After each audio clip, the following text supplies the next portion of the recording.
नमः संस्कृताय दोस्तों, यूट्यूब पर आप सभी का स्वागत और अभिनंदन है। कैसे हैं दोस्तों आप लोग? आशा करती हूँ कि स्वस्थ व्यस्त मस्त होंगे। इसी आशा और विश्वास के साथ दोस्तों आइए आज का पाठ शुरू करते हैं, जो महाकवि भारवी द्वारा विरचित किरातार्जुनीय महाकाव्य के प्रथम सर्ग का ये चौथा श्लोक है। दोस्तों आइए आज हम लोग चौथे श्लोक का वाचन करेंगे, जो संस्कृत प्रतियोगी परीक्षा के लिए, यूपी टीजीटी के लिए या अन्य टीजीटी परीक्षाओं के लिए महत्वपूर्ण है। दोस्तों तो आइए अपने पाठ की शुरुआत एक मोटिवेशन कोट के साथ करते हैं। आज का हमारा मोटिवेशन कोट है दोस्तों कि कटेंगे पर मेरे फिर भी मेरी आवाज़ बोलेगी, कटेंगे पर मेरे फिर भी मेरी आवाज़ बोलेगी, मेरी खामोशी में भी मेरी आवाज़ बोलेगी, कटेंगे पर मेरे फिर भी मेरी परवाज़ बोलेगी, मेरी खामोशियों में मेरी आवाज़ बोलेगी। जी हाँ दोस्तों, मेरी खामोशियों में मेरी आवाज़ बोलेगी। कहाँ तक तुम मिटाओगे मेरी हस्ती, कहाँ तक तुम मिटाओगे मेरी हस्ती, ये मिट्टी जर्रे जर्रे से मुझे जाबाज बोलेगी, ये मिट्टी जर्रे जर्रे से मुझे जाबाज बोलेगी। जी हाँ दोस्तों, हम जो है अपने लक्ष्य की ओर अग्रसर रहें और अपने लक्ष्य को पाने के लिए, अपने मंजिल को पाने के लिए अपने बात पर, अपने विश्वास पर अडिग रहें और अपने लक्ष्य को प्राप्त करें, क्योंकि ये मिट्टी जर्रे जर्रे से मुझे जाबाज बोलेगी। जब हम अपने लक्ष्य को प्राप्त कर लेंगे तो हमारा हौसला और हमारी मिट्टी हमें जाबाज बोलेंगी। इसी मोटिवेशन कोट के साथ दोस्तों तो आइए दोस्तों हम लोग चौथे श्लोक का वाचन करते हैं। चौथा श्लोक है, क्रियासु युक्तै निपचारु चक्षुषो न वञ्चनीयाः प्रभवानुजीविभिः अतो हर्षि क्षन्तुम् असाधु साधु वा हितं मनोहारि च दुर्लभं वच। तो यह है कि क्रियासु युक्तै निपचारु चक्षुषो, क्रियासु युक्तै निपचारु चक्षुषो न वञ्चनीयाः प्रभवो अनुजीविभिः अतो हर्षि क्षन्तुं साधु असाधु वा हितम मनोहारी च दुर्लभम वच। हितम मनोहारी च दुर्लभम वच, यह सूक्ति है दोस्तों, ये सूक्ति है किरातार्जुनीयम की। और आइए सबसे पहले हम लोग इसके अन्वय को देखते हैं। तो यहाँ संबोधन है किसके लिए? चारु चक्षुषो। निपह, निपह शब्द क्या है? निपह शब्द राजा के लिए कहा गया है। निपह शब्द से राजा को संबोधन कहा गया है, राजा के लिए संबोधित किया गया है। किस शब्द से? निपह शब्द से दोस्तों। उसके बाद शब्द का अर्थ जो है वो है कि कार्यों में, यानी सप्तमी में है ना, तो सप्तमी में पैपर होता है, तो क्रियासु यानी कार्यों में। निप, निप माने यानी राजा के, क्या राजा के कार्यों में युक्तई है। क्या युक्तई है? युक्तई है जो है वो तृतीया का बहुवचन है, तृतीया का बहुवचन युक्तई है। तो यहाँ से लेते हैं कि निप यानी राजा के, क्या राजा के क्रिया सुमित कार्यों में, कार्यों में युक्तई में नियुक्त किया गया हो, राजा के कार्यों में जो लगाया गया हो, नियुक्त किया गया हो, वह क्या है? अनुजीवी भी। वह अनुजीवी भी का अर्थ क्या होगा दोस्तों कि अनुजीवी, अनुजीवी यानी सेवकों द्वारा। ये हम आप लोगों को अन्वय के द्वारा गए। निपह क्रियाश युक्त अनुजीवी भी चारु चक्षुषो, अनुजीवी भी चारु चक्षुषो यानी राजा के कार्यों में जो नियुक्त किया गया सेवक हो, जो नियुक्त किया गया सेवक के द्वारा चारु चक्षुषो। चारु चक्षुषो मतलब क्या होता है कि गुप्तचर रूपी नेत्रों वाले, चार चक्षुषो यानी चार नेत्रों वाले, चार चक्षुषो गुप्तचर रूपी नेत्रों वाले। इसका अर्थ क्या होगा कि गुप्तचर। तो आइए दोस्तों हम लोग एक बार अन्वय से देख लेते हैं। अन्वय यहाँ से जुड़ेगा कि जो है निपह संबोधन शब्द है। निपह क्रियासु युक्तैः अनुजीविभिः चारु चक्षुषो प्रभवः, यहाँ है प्रभवः और न वंचनीयाः, प्रभवः न वंचनीयाः। अतः, अतो है ना, अतः, अतः असाधु, असाधु साधु, अतः असाधु साधु वा क्षन्तुम, क्षन्तुम अहर्षि हितम मनोहारी च दुर्लभम वच। तो हितम मनोहारी च दुर्लभम वच का अर्थ क्या होता है कि जो हितकर और मनोहारी शब्द रहे वह अक्सर जो होते हैं दुर्लभ होते हैं।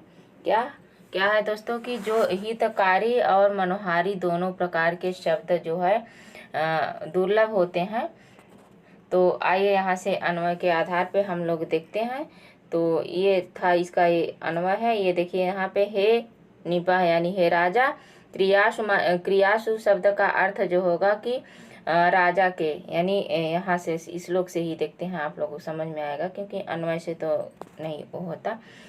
निपा यानी हे राजा, क्रियासु मतलब कार्यों में, युक्त मीन्स जो लगाए गए हो, अनुजीवी मतलब सेवको, सेवक रूपी, और राजा के क्या होते हैं चार चक्षु यानी चार गुप्तचर रूपी नेत्र वाले। जो प्रभवा का क्या अर्थ होगा दोस्तों कि प्रभवा का अर्थ होगा स्वामी लोग, यानी स्वामी लोग, स्वामी लोग जो ये अनुजीवी यानी सेवक लोग, प्रभव मतलब स्वामी लोग, अनुजीवी मतलब सेवक लोग, प्रभव मतलब स्वामी लोग होता है। न वंचनीयाः क्या होता है, ठगे नहीं जाते हैं। क्या ठगे नहीं जाते हैं, किसके द्वारा, अनुजीवी यानी सेवकों के द्वारा ठगे नहीं जाते हैं।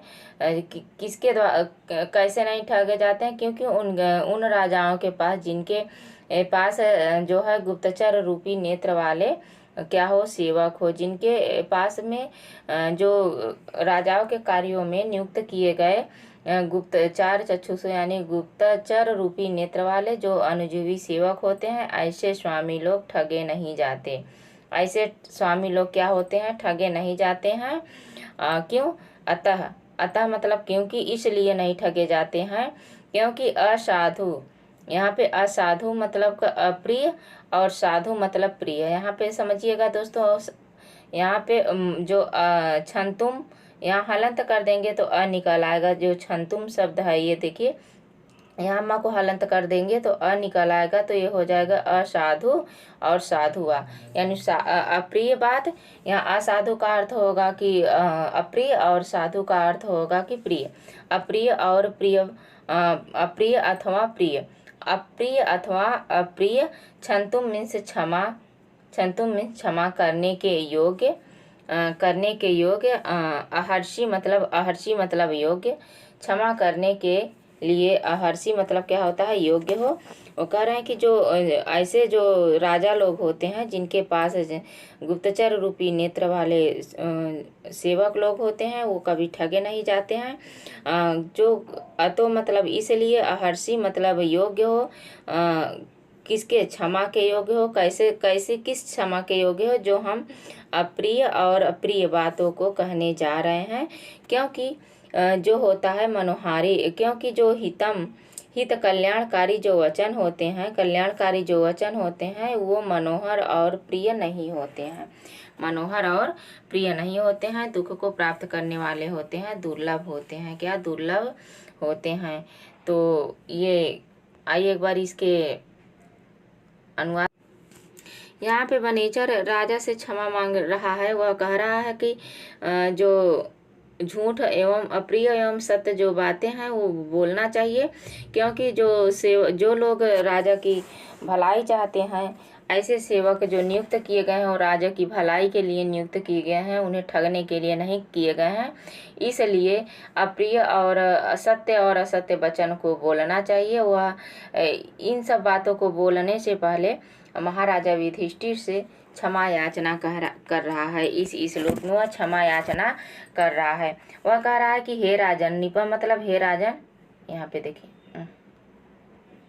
एक मिनट, ये देखिए यहाँ पे वो कह रहा है कि निपा मतलब हे राजन, कार्यों में, क्रियासु में थे, कार्यों में लगाए गए सेवकों के गुप्तचर चारु चक्षुषु यानी गुप्तचर रूपी नेत्रों वाले स्वामी, अनुजीवी प्रभव मतलब स्वामी, अनुजीवी मतलब धोखा नहीं देना चाहिए। कौन, सेवकों के द्वारा धोखा नहीं देना चाहिए। क्यों, इसलिए कि अप्रिय अथवा प्रिय, असाधु मतलब अप्रिय और साधु मतलब प्रिय।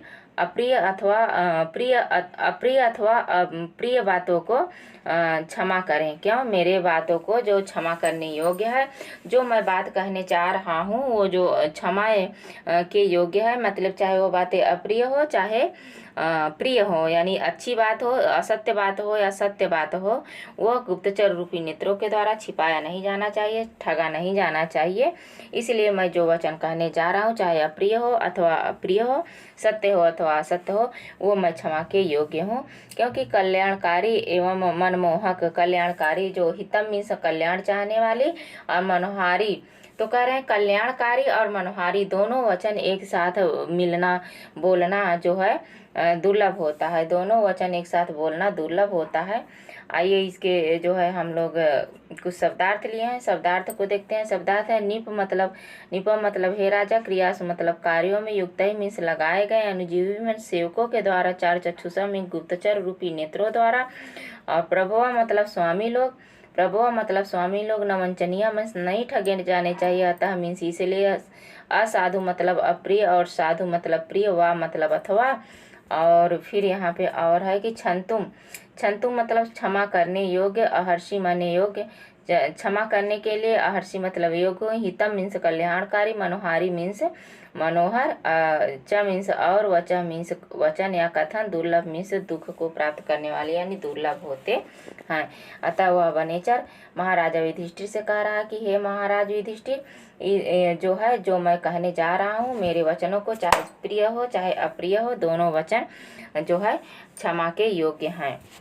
क्यों क्षमा के योग्य हैं? तो यहाँ पे सुक्ति दी गई है दोस्तों, ये सुक्ति है, इसे जरूर अंडरलाइन कर लीजिए। ये सुक्ति है क्यों क्षमा के योग्य है? क्योंकि हितकारी और मनोहर दोनों वचन दुर्लभ होते हैं। तो आशा करती हूँ कि ये आप लोगों को समझ में आया होगा। आइए दोस्तों हम लोग व्याकरणात्मक टिप्पणी को देखते हैं। क्या व्याकरणात्मक टिप्पणी को देखते हैं। निप शब्द कैसे बना है? निन मनुष्य नाम पतिरक्षत इति निपः। इसमें निपः शब्द में उपपद समास है दोस्तों। नि उपपद से पा रक्ष के योग में क प्रत्यय लगा के निप शब्द बना है। उसके बाद क्रियाशु है। क्री धातु से श प्रत्यय के साथ टाप जो स्त्रीलिंग टाप प्रत्यय है उसे लगा के सप्तमी विभक्ति एक वचन का रूप क्रियाशु है। सप्तमी विभक्ति एक वचन का रूप है दोस्तों। युक्तय मतलब युज धातु से अक्त प्रत्यय तृतीया विभक्ति बहुवचन का रूप है युक्तय।